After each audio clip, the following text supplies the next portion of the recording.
Breaking లో చూస్తున్నాం. ఓవైపు హైదరాబాద్ లో బీఆర్ఎస్ నేతల హౌస్ అరెస్టులు నిరసనలు కొనసాగుతూ ఉండగానే హైదరాబాద్ కేంద్రంగానే ఏపీ రాజకీయాలు నడుస్తున్నాయి. హైదరాబాద్ లో ఒంగోలు కార్పొరేటర్లతో బాలినేని సమావేశం అయ్యారు. ఒంగోలు మేయర్ కార్పొరేటర్లు టీడీపీలోకి వెళ్లడంపై చర్చించారు. బాలినేని వెంట 25 మంది కార్పొరేటర్లు ఉన్నట్లుగా సమాచారం. పార్టీ మారడంపై కార్పొరేటర్ల అభిప్రాయాలను బాలినేని తీసుకున్నారు. ఇప్పటికే తనను కలవాలని మాజీ సీఎం జగన్ బాలినేనిని కోరారు. ఈ నేపథ్యంలోనే బాలినేనిని బుజ్జగించేందుకు విడదల రజని, పులివెందుల సతీష్ రెడ్డిని రంగంలోకి దించారు. హైదరాబాద్ లో కార్పొరేటర్లతో సమావేశం జరుగుతుండగానే బాలినేని, విడదల రజని, పులివెందుల సతీష్ రెడ్డి కలిశారు. ఇదే అంశానికి సంబంధించి లేటెస్ట్ ఇన్ఫార్మేషన్ ఇచ్చడానికి మా కరెస్పాండెంట్ శౌరి సిద్ధంగా ఉన్నారు.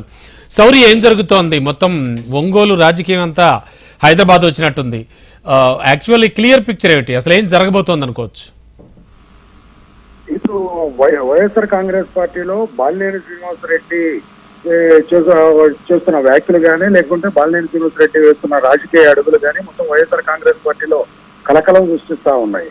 వైఎస్ఆర్ కాంగ్రెస్ పార్టీ నుంచి బాలినేని శ్రీనివాసరెడ్డి పార్టీ మారతారు అని చెప్పేసి ప్రచారం జరుగుతూ ఉన్న క్రమంలోనే అధిష్టానం కూడా బాలినేని శ్రీనివాసరెడ్డి ఎటువైపు అడుగులు వేస్తున్నారు ఏంటి అని చెప్పి తెలుసుకునే ప్రయత్నం చేస్తూ ఉన్నట్లుగా తెలుస్తా ఉంది. ఎందుకంటే నిన్నగాక మొన్న సాయంత్రం బాలినేని శ్రీనివాసరెడ్డి జగన్మోహన్ రెడ్డి తోటి సమావేశం అవడము, ఆ సమావేశం నుంచి అసంతృప్తిగా బాలినేని శ్రీనివాసరెడ్డి బయటికి రావటము, ఒక్కరోజు గ్యాప్ తోటి హైదరాబాద్ కు ఒంగోలులో ఉన్న కార్పొరేటర్లందరినీ పిలిపించుకొని వైఎస్ఆర్ కాంగ్రెస్ పార్టీ కార్పొరేటర్లని అక్కడ సమావేశం అవడంతో ఏమంటే అధిష్టానం కూడా దీన్ని కొద్దిగా సీరియస్ గా తీసుకుని అలర్ట్ అయినట్లుగా కనిపిస్తా ఉంది.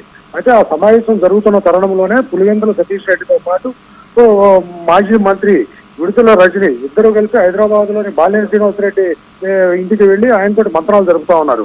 అంటే ఈ పార్టీ మారే అంశాన్ని జగన్మోహన్ రెడ్డి సీరియస్ గా తీసుకున్నట్లుగా తెలుస్తా ఉంది. అంటే ఇటువైపు జగన్మోహన్ రెడ్డి తోటి సమావేశమైన మరుసటి రోజే బాలినేని శ్రీనివాసరెడ్డి లోకల్లోని ముఖ్య నేతలతో సమావేశం అయ్యారు. అంటే దీనికి బాలినేని శ్రీనివాసరెడ్డి జగన్మోహన్ రెడ్డికి ఒక అల్టిమేటం జారీ చేస్తున్నారా అన్న ప్రశ్న కూడా లేవనెత్తుతుంది. ఎందుకంటే ఇంకా అధిష్టానం ఎటువంటి నిర్ణయం తీసుకోకముందే ముఖ్య నేతలతో సమావేశం అవటాన్ని ఈ విధంగానే చూడాల్సిన పరిస్థితి ఏర్పడుతుంది. అయితే బాలినేని శ్రీనివాసరెడ్డి నిజంగా పార్టీ మారుతారేమో అని చెప్పి అనుమానంతో వీళ్ళని చర్చలకు కూడా పంపించినట్లుగా తెలుస్తుంది. ఎందుకంటే పులివెందుల సతీష్ రెడ్డి అదేవిధంగా విడుదల రజని వీళ్ళిద్దరూ కలిసి బాలినేని తోటి మంత్రాలు జరుపుతున్నారు. అంటే బాలినేని పార్టీ మారకుండా బుచ్చగించే ప్రయత్నాలు చేస్తున్నారని చెప్పి తెలుస్తా ఉంది.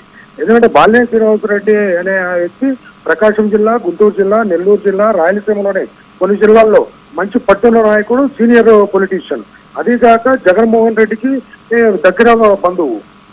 ఇప్పటికే జగన్మోహన్ రెడ్డి పార్టీలో నుంచి జగన్మోహన్ రెడ్డి కుటుంబ సభ్యులు బయటకు వెళ్ళిపోయారని చెప్పేసి ప్రతిపక్షాలు ఆరోపిస్తున్న తరుణంలో బాలినేని శ్రీనివాసరెడ్డి కూడా బయటకు వెళ్ళిపోతే అది పార్టీ మీద చాలా పెద్ద ప్రభావం పడే అవకాశం ఉందని రాజకీయ వర్గాలు ఆలోచిస్తున్న తరుణంలో జగన్మోహన్ రెడ్డి కూడా కాస్త ఒక అడుగు తగ్గి బాలినేని తోటి చర్చలు జరుపుతారని చెప్పేసి తెలుస్తా ఉంది. అయితే మళ్ళీ రేపు మంగళవారం మరొకసారి బాలినేని శ్రీనివాసరెడ్డిని జగన్మోహన్ రెడ్డి వచ్చి కలవమన్నట్లుగా తెలుస్తా ఉంది. అయితే మంగళవారం జగన్మోహన్ రెడ్డిని కలవడానికి బాలినేని శ్రీనివాసరెడ్డి వెళతారా లేదా అన్నది ఇక్కడ తెలాల్సిన ప్రశ్న. బాలినేని శ్రీనివాసరెడ్డి వెళ్లి జగన్మోహన్ రెడ్డితో చర్చలు జరిపారు అంటే ఆయన పార్టీ మారే నిర్ణయాన్ని కొంత వాయిదా వేసుకున్నట్లు, లేకుంటే కొంత ఈ వివాదం సద్దుమడిగినట్లుగా మనం ఆలోచించాలి. ఒకవేళ మంగళవారం నిజంగా బాలినేని శ్రీనివాసరెడ్డి జగన్మోహన్ రెడ్డిని కలవలేదు అని తెలిస్తే కలవకపోతే మాత్రం తను నిర్ణయానికి కట్టుబడి ఉన్నట్లుగా అతను బయటకు వెళ్ళిపోవడానికి మొత్తము రంగం సిద్ధం చేస్తున్నట్లుగా ఆలోచించాల్సిన పరిస్థితి ఏర్పడతా ఉంటుంది. ఓకే, థ్యాంక్ యూ సౌరి.